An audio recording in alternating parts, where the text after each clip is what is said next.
was not noticing the pain that was creeping in my body.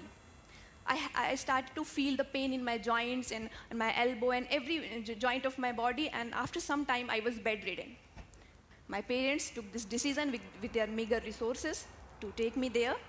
We went there at a place called Jabalpur, and doctor said that your daughter has this rheumatic fever. What happens in this disease is there are viruses always present in air. Now and then they attack the body of children and they create pain. And when it becomes serious, what happens, they attack your heart and they disturb the semilunar valve.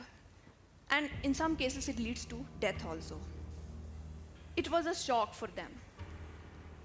But then they asked that what can be the possible